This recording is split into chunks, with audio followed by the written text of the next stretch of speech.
Estamos de volta com o Sampaio Cast.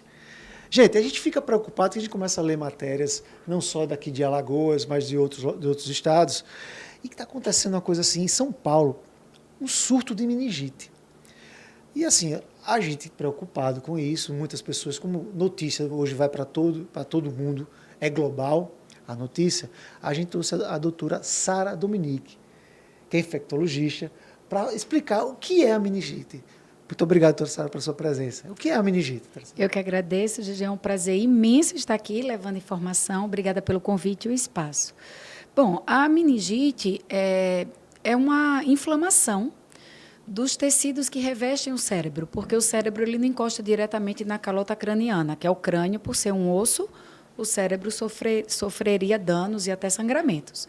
Então, existem, digamos assim, vou falar de uma maneira para que a população entenda, existem 3 lençóis. O que está intimamente colado no cérebro, o que está no meio e o que está colado no osso do crânio. Então, quando algo inflama isso, pode ser desde um medicamento, um quimioterápico, ou um agente infeccioso, que é a grande maioria das vezes, vírus, fungos, bactérias, protozoários, ou até mesmo proteína, que é a doença da vaca louca, não precisa ser o micro-organismo inteiro para causar um dano. Então, só um pedaço, digamos assim, de um micro-organismo pode levar à inflamação desses 3 tecidos, sendo que é mais encostado no cérebro o grande ativador dessa inflamação. E aí, quando o cérebro inflama, o líquido que corre entre esses espaços inflama, a gente está diante de um quadro chamado meningite, que é a inflamação, no caso decorrente de um agente infeccioso, então, infecção pode ser com bactéria, inflamação. Vírus, Na maioria das vezes é viral, não é bacteriano. E quando a infecção é bacteriana, ela é normalmente muito grave e tem um alto risco de óbito, e em poucas horas. Doutora, por que acontece mais no verão? Porque a circulação dessas bactérias é propiciada normalmente durante o verão. Então, existem surtos de meningites virais, existem surtos de meningites bacterianas em diferentes períodos, em diferentes estações. Quando a gente vai se aproximando do verão, normalmente as bactérias que circulam, causadoras de meningite, e a gente está, inclusive, até um pouco fora da época. Normalmente acontecem em meados de dezembro e janeiro. Inclusive no Sudeste também, não só no Nordeste. E a gente vê isso se antecipar um pouco. Então, assim, tem vários tipos de meningite que as pessoas têm como identificar? Tem vários tipos de meningite. Agora, o que chama atenção na bacteriana é a evolução extremamente rápida, podendo levar à morte em horas. Assim, 12 horas, 18 horas, menos de 24 horas. Então, em menos de um dia, o paciente pode morrer. Principalmente a meningite pelo meningococo, que é o grande causador desse surto em São Paulo, principalmente, que circula aqui em Alagoas. Já temos casos confirmados esse ano de 2022, e outras 2 bactérias, o pneumococo e a hemófilo influenza tipo B. Os 3 são preveníveis por vacina, né? Então, não existe mais a desculpa da população não ter essa cobertura vacinal. Inclusive, o componente da vacina do meningococo e do pneumococo são 2 vacinas que entraram por último no calendário vacinal. Então, é importante as pessoas da nossa faixa etária que não se vacinaram procurar esse atendimento, mas aí não tem pela rede pública. A rede pública só contempla a primeira infância, porque são vacinas novas dentro do Programa Nacional pelo SUS. Já são vacinas consolidadas há muito tempo, mas que só são disponíveis em meados de 2009, 2010, para a população do ponto de vista de saúde pública. Então, a gente não tem essa desculpa de não vacinar. E a adesão da vacinação vem caindo. E nesses últimos 2 anos, decorrente da pandemia, caiu assim assustadoramente. A gente precisa ter uma cobertura vacinal aí acima de 80% até 95% em alguns estados do Brasil, como Alagoas, e a média nacional gira em torno de 60%. Mas essa taxa de vacina tem caído de 2015 para cá. Isso. Veio com a pandemia, com essa incerteza Piorou. da vacina, Isso. né? E a população fica sem entender. Ela pode confiar nas vacinas? Sim, sem dúvida alguma.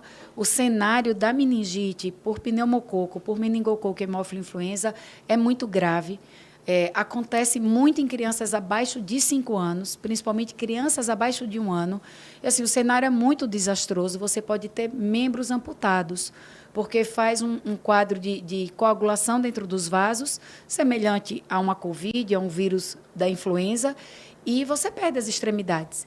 Então, é muito triste você ver uma criança de 5 anos que sonhava ser um jogador de futebol e que tem um membro amputado à altura do joelho ou acima do joelho por uma doença prevenível por vacina. Então, não é de agora que o Brasil vem com decréscimo nessa adesão vacinal, vem caindo. De 2015, 2017 para cá, realmente a cobertura vacinal não é adequada. O que preocupa o Conselho Nacional, o Conselho Estadual das Secretarias de Saúde do Brasil como um todo. Participamos, inclusive, de um fórum recentemente, não tem 60 dias, que o cenário é assim, preocupante.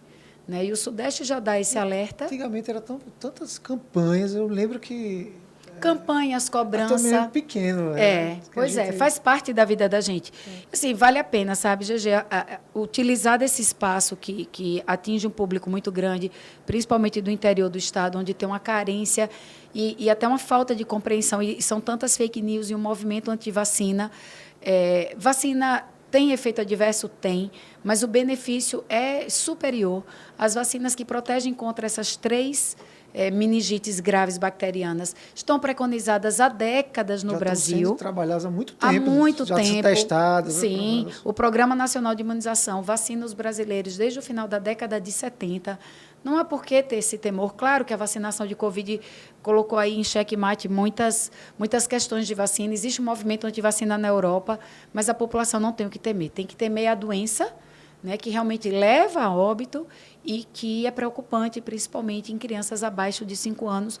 O cartão vacinal precisa estar atualizado para todas as doenças imunopreveníveis. Doutora, eu queria... lá em São Paulo, foi em um local, praticamente um bairro, se não me engano, na Zona Leste. Então, Isso. assim, o que eles têm que fazer? Vai que acontece aqui um surto aqui em Alagoas, em um bairro, vamos lá, Tabuleiro. O que é a saúde, o que é a população tem que fazer, a liderança, para poder prevenir ou estancar aquele problema? Ótima pergunta.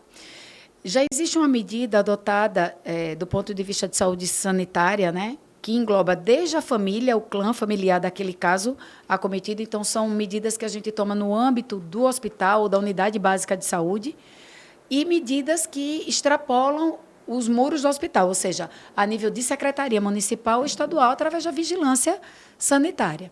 Então, dentro do ambiente hospitalar, aquela criança, adulto ou idoso que esteja com meningite, a gente faz profilaxia. O que seria isso? A gente identifica os contatos íntimos, domiciliares ou não, porque a meningite ela vai, muitas vezes, para a comunidade através de uma creche, de uma escola, de um cuidador que trabalha ali com aquela criança ou com aquele idoso, e aí a gente faz prescrição de antibiótico. Pode ser uma dose única injetável, pode ser antibiótico via oral. Alguns antibióticos, existem algumas possibilidades, podem chegar até 3 dias de antibiótico. Mas existe antibiótico que é dose única, então a gente vai fazer nas pessoas que tiveram contato íntimo e prolongado. Muitas vezes a vigilância não consegue... Antes de identificar. Não, quando identifica a suspeita. Então, o médico, a equipe de saúde identificou, primeira coisa que tem que fazer, notificar. A meningite viral, bacteriana, o que for. Até você ter o resultado que confirme que é bacteriana, é um caso de meningite. Não sei se é viral ou bacteriana. Claro, se vier com outras manifestações clínicas, eu posso assegurar que seja bacteriana. Então, notificando, a notificação é imediata, compulsória. Não dá para esperar o outro dia, eu notifico imediatamente. A vigilância já age. Os profissionais, equipe médica, de enfermagem, já prescrevem antibiótico para os familiares e os contactantes. Então, por exemplo, acontece de uma criança de 2 anos de uma creche. Todas as crianças daquele berçário da creche, não quer dizer que é a creche inteira, né? Mas as crianças que convivem com aquela criança, os cuidadores, professores, o que for, terão que ser submetidos. Lembrando que esse medicamento, esse antibiótico, não vai impedir que a pessoa que se expôs desenvolva a meningite. E por que a gente faz, Sara? Para evitar que a bactéria que está ali no nariz e transmitindo pela respiração vá para outras pessoas. Então, isso é o primeiro marco de quebrar o ciclo de transmissão na comunidade. A vigilância vai atuar dentro do bairro, dentro da microrregião dessa pessoa mora, exatamente bloqueando também essa disseminação. Então, liberando do trabalho, atestado médico, enfim, uma série de ações Mas a primeira ação mais imediata é prescrever antibiótico para os cuidadores. Isso que já é identificado, tem como estancar isso Sim, aí. sim. E pós o Covid, as pessoas começaram a se conscientizar mais, ou já tinham esse protocolo de ação? Não, esse protocolo é de décadas. Todo caso de meningite requer a análise detalhada se essa meningite é bacteriana, é viral. Existe uma folha que é onde a gente documenta para o Ministério da Saúde, inicialmente para a Prefeitura e para o Estado que a gente mora, onde a gente relata lá todos os sinais, os sintomas, bairro, filiação. Existe uma série, uma folha frente e verso, quem é da área de saúde entende, cheia de minúcias para que a vigilância e depois o Ministério da Saúde tome outras ações. Então, tem ações imediatas, ações um pouco mais tardias, né, no âmbito aí de 24 horas, e ações depois, que a vigilância daquele município do Estado serão acionadas pelo Ministério da Saúde. Mas existe, sim, bloqueio de caso para se fazer para quase todas as doenças infecciosas, e meningite bacteriana tem essa medida a fazer. Tem. Doutora, como a gente falou assim, está no interior, está aqui, o nosso projeto, o Sampaio Cash, é uma coisa para a comunidade ter informação. Eu queria que a senhora explicasse que tipo de sintomas cada meningite. Porque assim, a mãe está em casa, às vezes não sabe, ou fica naquela, alguns que querem ser mais informados, pegam no Google, acha que qualquer sintoma é uma meningite, ou às vezes pensa que é uma coisa, que é um sintoma besta, né? Eu não me engano, eu tive uma leptospirose. Você teve leptospirose? Leptospirose. E se eu não, na época eu pensava que era uma hepatite. Né? Mas aí tem um sintoma lá que depois eu fui verificar, que é quando a planta do pé você não consegue, começa a ficar muito dolorido. Aí você tem uma paralisia renal, insuficiência renal, fígado, tudo. Então, assim, as pessoas não têm tanta informação. É verdade. A meningite bacteriana, ela tem uma causa, uma característica que é indistinguível. O quadro é muito agudo, o paciente tem febre, normalmente febre alta, muita prostração, porque a bactéria ela causa um quadro mais grave em termos de horas do que vírus. A meningite viral, normalmente, ela acontece depois de um quadro de diarreia, depois de um quadro de resfriado ou de gripe, dias depois. Então, acometimento cerebral, que seria irritabilidade do bebê, uma crise convulsiva, uma rigidez de nuca, que todo mundo espera, né, ficar com o pescoço duro, isso é a minoria dos casos de meningite. Então, não dá para esperar rigidez de nuca. Então, voltando à meningite bacteriana, que é a mais grave. Eu já senti o normalmente, febre muito alta, dor no corpo, e aí os sintomas neurológicos, irritabilidade, alteração do nível de consciência, que às vezes é difícil estimar no bebê, porque o bebê não fala, mas a mãe ou quem cuida do bebê percebe que o bebê fica letárgico, ou seja, molinho, como se ele estivesse desmaiando, vômitos. Uma não melhora quando você administra medicamento, uma dipirona, um paracetamol, então a febre que não melhora, uma irritabilidade ou uma sonolência excessiva. Porque diante de um quadro infeccioso de febre, se a criança come, bebe líquido, brinca, está ativa, reativa, não é preocupante. Então, meningite normalmente não faz esse quadro brando. Meningite derruba a pessoa mesmo. De que forma? Deixando muito sonolenta, uma criança que normalmente não acorda ou fica muito irritada. E ali não é um comportamento, é o cérebro realmente inflamado. O vômito, a febre, e pode ter sintomas associados ao quadro que a criança tem. Diarreia, espirro, tosse, catarro, enfim. As bactérias que causam as meningites mais graves, pneumococo, hemófilo e meningococo, elas podem dar quadro respiratório, elas podem dar quadro de pneumonia e elas podem também fazer um quadro que a gente chama de CIVD, que são bolhas de sangue na pele, que começa com mancha e, se isso aparecer, tem que procurar uma unidade de saúde, seja básica, UPA, pronto-socorro, o que for. Essas manchas, a gente até faz uma conduta que é circular ou fazer um quadradinho aonde apareceu. Essas manchas, se forem muito vermelhas e que sugere hemorragia, a gente faz um círculo e observa dentro de 1 hora. Se esse sangramento ultrapassou aquele círculo ou aquele quadrado, é porque está progredindo. Isso é um sintoma e um sinal muito grave de coagulação intravascular disseminada, que é o que faz a pessoa morrer. A pessoa morre sangrando. O cérebro sangra, o pulmão sangra, o corpo todo sangra, o rim, o fígado. Por quê? Porque a bactéria tem essa característica de consumir os fatores de coagulação dentro do vaso sanguíneo. Isso pode acontecer até sem a meningite.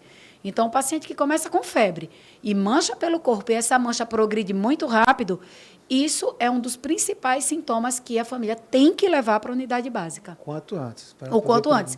E aqui também fica um alerta. Por quê, GG? As crianças, elas são alvo de vacinação. Então, a gente não espera a meningite por essas 3 bactérias acontecerem aí na faixa etária dos 10 anos para frente. Porque, como eu falei, o governo, na época da gestão de 2009, colocou isso. Mas somos nós, adultos, que estamos vulneráveis também, e as crianças abaixo de 5 anos. Então, não é só o cenário da faixa etária pediátrica. Adultos não receberam esse tipo de vacina. Então, nós continuamos a ter morte e casos de meningite em jovens de 30, 40, adultos de 50 anos. E no adulto, se não tiver o óbito, que é o desfecho da morte, se sobrevive, sobrevive com sequela. Perda de membros, surdez, problemas neurológicos, problemas de fala, como se fosse uma sequela de derrame. Então, meningite, independente da faixa etária, é sempre muito grave e com alto risco de morrer. O que eu posso fazer para me prevenir? Vacinar. As bactérias, elas são transmitidas, né, por essas gotículas da fala, da tosse, do espirro, do canto. O uso de máscara ajuda muito a prevenção. Não só da Covid, né? E pegando o ganchinho da Covid, cada vez mais usamos menos a máscara. E os orientais... Estou achando estranho. Viu? É estranho ficar sem máscara. Os orientais nos dão, assim, muito exemplo. O período do inverno, ou sempre que um deles está acometido por uma doença respiratória, eles já colocam máscara. Isso é uma conduta de muitos anos da população oriental, e o Ocidente não faz adesão a isso, e a gente vive tendo surtos. Por esses 2 motivos, as pessoas adoecem ou estão portando um vírus ou uma bactéria e não estão doentes, e vão trabalhar, vão para a rua sem um anteparo, que é a máscara, disseminando. E, outro lado, a população cada vez mais se vacinando menos, se tornando vulnerável. Então, lavagem das mãos, completar o esquema vacinal, os adultos procurar vacinar aquilo que não foram contemplados na infância, porque não existia a vacina na época, e o uso de máscara sempre que você tiver acometido por algum sintoma respiratório. Quantos, assim, às vezes acho que é muito específico, mas quantos por cento, exemplo, você teve meningite, um caso grave, quanto a porcentagem de ser fatal? Letalidade? Entre 80% a 90%. 80% a 90%. E se sobrevive, tem alguma sequela? Alguma sequela. Nas melhores casuísticas mundial, 70%. Um pouco menos, mas é de uma altíssima letalidade, principalmente a meningococcemia. O antibiótico, nas primeiras horas do atendimento, é fundamental. Meningite pneumocócica, eu nunca, do que eu atendi, né, estou formada há 20 anos, eu nunca vi nenhum adulto sobreviver. E o que eu vi, criança sobreviver todas sequeladas. E adulto, eu nunca vi sobreviver nenhum. Já vi adulto sobreviver da meningococcemia. Mas a pneumococo, nunca vi nenhum adulto sobreviver. Então, é importantíssimo se prevenir, Sim. Importantíssimo prestar atenção na criança, no adulto. Sem dúvida. Existem também fatores de risco, né? Ser fumante, imunossuprimidos, obesidade, diabetes. Não é assim também. Qualquer pessoa que pegar a bactéria vai adoecer. E para as meningites crônicas, os sintomas são muito variados, depende muito do quadro inicial, né? Mas o acometimento neurológico é basicamente dor de cabeça crônica, dor de cabeça que não melhora o uso de analgésico, e pode ter também outros sinais, como crise convulsiva, irritabilidade, alteração de comportamento. Mas a meningite aguda mesmo é a que preocupa, é a bacteriana.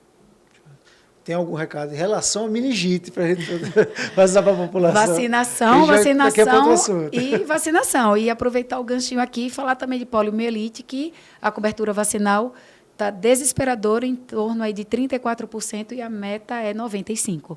Então, poliomielite, meningococo, pneumococo e hemófilo influenza, que está aí na tetra bacteriana, tem que vacinar as crianças. As pessoas têm que ter noção, assim, são vacinas que já tem muito tempo. As mais novas você pode até ter um pouco de... E o efeito colateral máximo assim, é uma dor no local da aplicação, é uma febre, o bebê fica até mais do que o adulto. Então, assim, coisas que são contornáveis e que não contraindicam a vacinação. Dor local, vermelhidão, febre, é efeito adverso menor, como a gente chama. Doutora Sara, outra doença que está vindo aqui é a varíola dos macacos, a monkeypox. Isso. O que é ela? Ela é nova, essa doença? Não, não é um vírus novo, né? A gente já tem relatos na literatura há alguns anos, alguns surtos pequenos fora da África.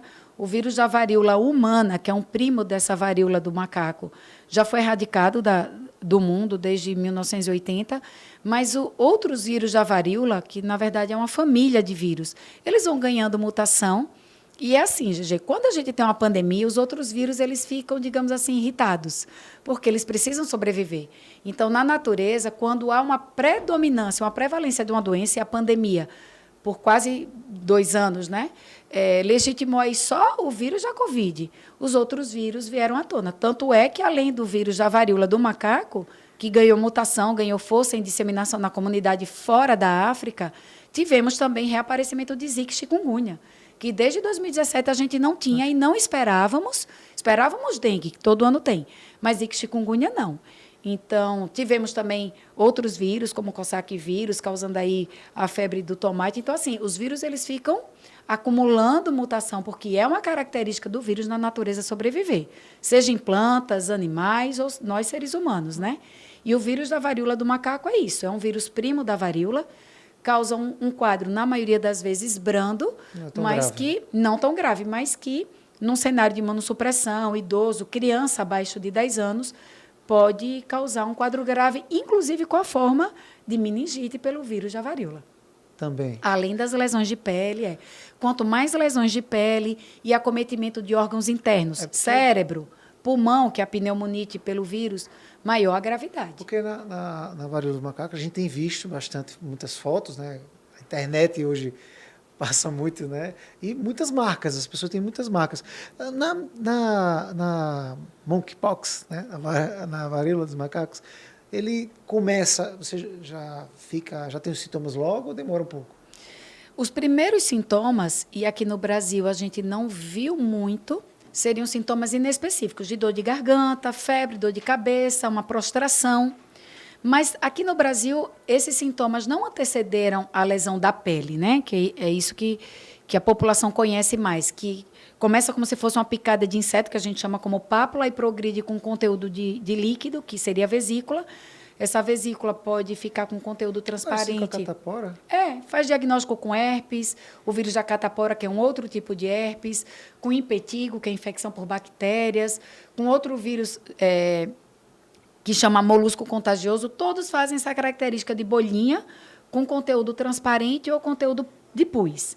Só que nem sempre o sintoma é precedido por febre, dor de garganta, aumento dos gânglios, né, prostração. No Brasil, alguns tiveram esses sintomas precedendo a lesão da pele e outros já começaram com a lesão da pele. Alguns casos vieram associados à Covid.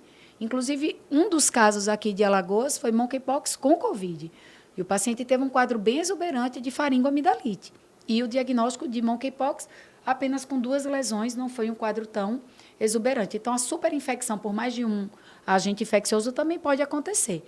E aí, quando começam as lesões da pele, normalmente 3, 5 dias depois desse quadro inicial, aí as lesões na pele podem ficar até 21 dias, porque elas vão migrando de estágio. Começa com uma bolinha vermelha, depois é o conteúdo líquido, esse conteúdo pode virar um pus, esse pus murcha, vira uma crosta, e até a pele cicatrizar, ficar 100% cicatrizada, o vírus da varíola transmite. Então, diferente da catapora, que quando está tudo crosta, casquinha, a gente libera para o convívio, na varíola não. Tem que ficar... Enquanto tiver uma casquinha, a pessoa está transmitindo. Eu ia comentar isso.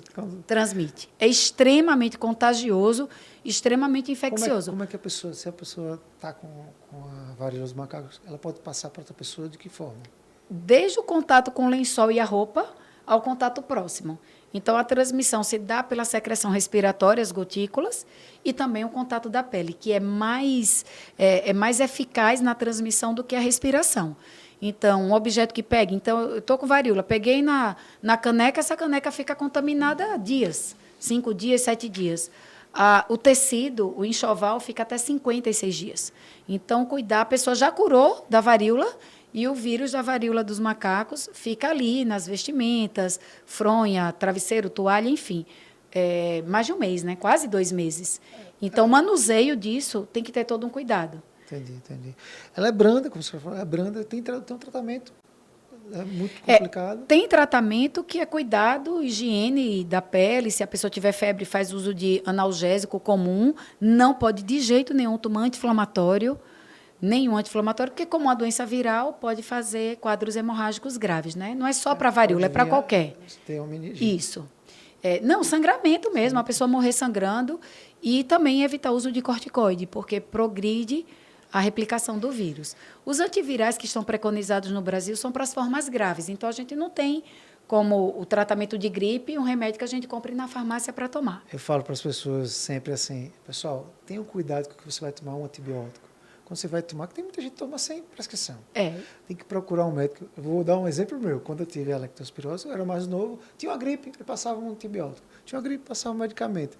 Quando eu realmente precisei de um antibiótico no hospital em relação à doença da leptospirose, não estava funcionando. De tanto que você já havia feito uso. Eu hoje morro de medo, com o médico parece, eu fico com medo, mas assim, é muito importante ter um acompanhamento de um médico. Sem dúvida. Seguir a orientação, a prescrição. Então, assim, eu mesmo falo para todo mundo. Hoje, graças a Deus, depois de... Se eu tomei muito antibiótico de lá para cá, acho que foi só quando eu tive Covid. Mas as pessoas têm que entender e se preocupar com isso também. No Brasil existe a legislação de só vender antibiótico com prescrição médica, mas a gente sabe que algumas drogarias elas se submetem à venda sem a prescrição. Isso traz um dano grave. Você sabe que é uma preocupação da Organização Mundial de Saúde, um tema vai puxando o outro. A era pós-Covid, a resistência das bactérias. Das bactérias. Já é uma pandemia no mundo. Qualquer coisa, às vezes, vamos lá, é um Tilenol, qualquer coisa... É uma dipirona, um paracetamol que a gente não vai errar. Foi para anti-inflamatório, foi para antibiótico, foi para corticoide, para doença infecciosa, só com prescrição médica. Prescrição médica, isso aí. Doutora, vamos falar um pouquinho de Covid? Vamos. Porque acho que todo mundo ainda está preocupado e a gente está tendo ainda... Tem mortes que estão acontecendo pós-era Covid, né? Período Covid. Se não me engano, 84 mortes nesse último mês de Covid. O que as pessoas estão... Assim, muita gente diminuiu os casos de Covid, as pessoas se preocuparam mais em se prevenir, alguns aderiram à vacina, outros não, mas tem que se cuidar bastante. Para você, o Covid, doutora, já acabou ou ainda tem muito problema ainda? Não tenho dúvida que não acabou. Lógico que hoje o cenário é o melhor desde março de 2020, mas a Covid ainda é uma grande interrogação do que nós viveremos para os próximos meses e anos. Veja bem, não estou dizendo que a gente vai ter surto, mas é um vírus que tem uma capacidade mutacional que não é tão rápida, mas não é tão rápida, não. É rápida, sim. Não é tão eficaz, mas frente às vacinas. Inclusive, existe um postulado, né, uma tese, de que quando o mundo teve a onda da Delta, a gente não sofreu tanto aqui porque nós, brasileiros, começamos com a vacinação pela Coronavac, né, tão difamada, coitada, e tão boa. Por que a Coronavac, a gente sustenta essa tese, os trabalhos analisaram isso, de que ela traz uma cobertura, apesar dos anticorpos ser aí pouco em porcentagem, mais boa, porque você apresenta o vírus todo. Então, quanto mais imunidade você tem, mesmo que não esteja numa porcentagem alta, melhor é quando você está à frente a outros vírus. Então, se é um vírus, o da Covid-19, que ele ganha força mutacional, a gente pode sim se deparar com outras ondas. Lembrando que a gripe espanhola, em 1918, foram 5 anos. Então, a população voltava a viver, o vírus ganhava força mutacional, voltava de novo a acometer com novas ondas. É como um efeito de casca de cebolas. A mutação dele vai acumulando mutação. Se você vai enfraquecendo imunidade, infelizmente, né, tem esse jargão da população. Quantas doses da vacina? Quantas forem necessárias. Porque a gente está diante de uma doença que a vacinação te protege menos de 1 ano. Se o vírus ganha força mutacional, eu vou requerer outra dose. Não é questão que a vacina não funciona, a vacina funciona por aquele período. Para a gripe, a gente precisa se vacinar anualmente. Por quê? Porque a vacina não sustenta. É diferente de uma vacina como tétano e difteria, que você fica com anticorpo 10 anos. E que se você se expor a um corte, por exemplo, e sua vacina está atrasada 12 anos, 15 anos, você pode morrer de tétano. Então, não é a Covid, não é a vacina da Covid que é ruim. é qualquer vacina, porque ela tem um período. Né? E para o cenário de idosos, isso ainda é muito pior, porque o idoso não sustenta. Primeiro, ele não responde tão bem à vacinação. É sempre uma porcentagem inferior. E ele não sustenta pelo declínio mesmo do sistema A imunológico. Covid continua a vacina como experimental? Ou olha, cada vez mais ela Não, nenhuma vacina para Covid, até vou explicar. Nenhuma vacina para Covid, inclusive a vacina da Pfizer, que é a vacina de RNA mensageiro, ela é experimental. A vacina de RNA mensageiro, ela já é estudada e avaliada há 30 anos na medicina. A imunologia e a indústria que estuda dentro da virologia essa metodologia, que é muito eficaz, tanto é que todos os boosters, né, todos os reforços vacinais, eles têm uma superioridade quando é com a vacina de RNA mensageiro muito bom, chegando aí a 95%, 98%. Então, a gente não vê isso como experimental. O que é que a gente não sabia que aconteceria? Vacinando 17, 30 mil pessoas no estudo é uma coisa. Vacinar milhões de pessoas, é claro que os efeitos adversos aconteceriam. Miocardite, sintomas neurológicos, mas isso está dentro do escopo de qualquer vacina. Como, por exemplo, uma vacina para uma doença viral, tríplice viral, pode causar Guillain-Barré. A vacina para a Covid também pode. Então, qualquer vacina tem a possibilidade de um efeito adverso. Se for 1 milhão, tinha que ter. Tinha que ter. Estranho seria se a gente vacinasse e nenhuma vacina trouxesse problema. Agora, comparado ao que a doença causa, o risco-benefício de vacinar é muito superior a você deixar a população descoberta. Você falou desses casos que muita gente diz, faleceu por causa da vacina, faleceu porque teve Covid.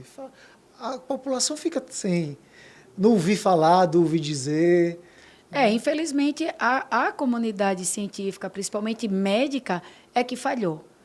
Né? Então, eu acho que a força política de um governo ou de outro, de uma oposição ou de alguém que está partidário ao governo, só toma força se aquela especialidade coloca a situação em dúvida. Então, eu acho que a responsabilidade, a culpa é da comunidade científica médica, sim, que se dividiu aí no âmbito político, algo que não deveria ser.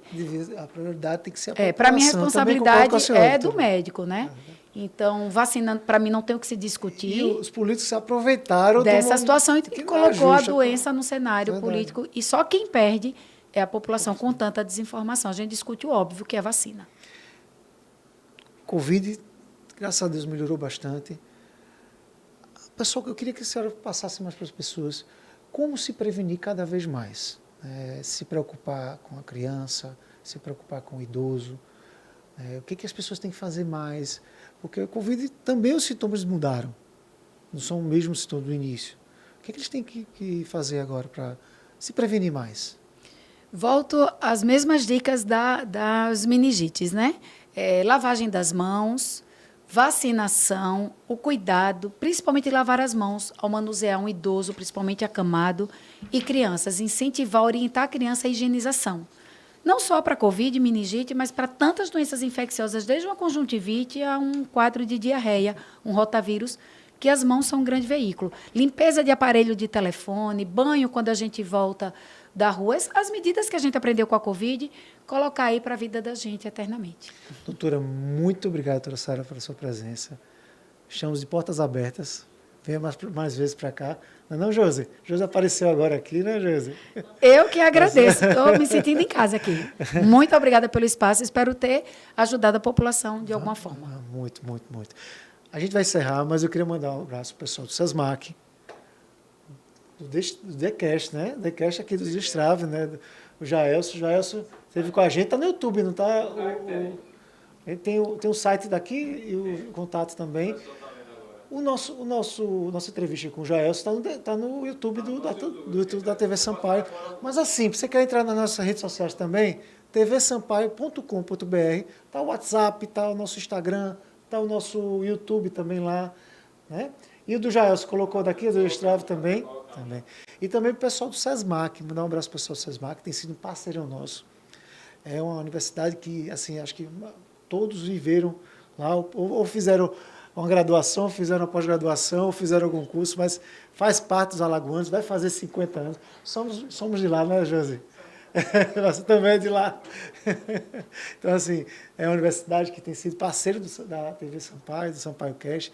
Foi uns que acreditaram bastante na gente. Um abraço ao Joãozinho, doutor Estácio, doutor João, doutor Douglas, doutor Pedro Alves. Doutor Pedro Alves, que é um carinho muito grande, meu vizinho, né? Jorge Moraes. Vou dar um abraço para Jorge também. Vamos conversar com o Jorge sobre aquele projeto da Vaquejada, né, Rodrigo? Tem um projeto aí, tá com o Joãozinho conversando, tem um projeto bom. Quem sabe a gente está fazendo transmissões das vaquejadas aí em Alagoas, no sertão da Paraíba, de Pernambuco e tudo. Pessoal, mandar um abraço a todo mundo da Paraíba, pessoal do Picuí, do Bahia, pessoal de João Pessoa, de Campina Grande, de Pombal. Um abraço ao pessoal do Palmeiras dos Índios também, né? Maceió, Rio Lago e a todo o Brasil que faz parte aqui da Guia TV Brasil, da TV Sampaio. Beijão para todos. Muito obrigado. 18 horas, ponto final. Com Zé Alves. Até mais, gente.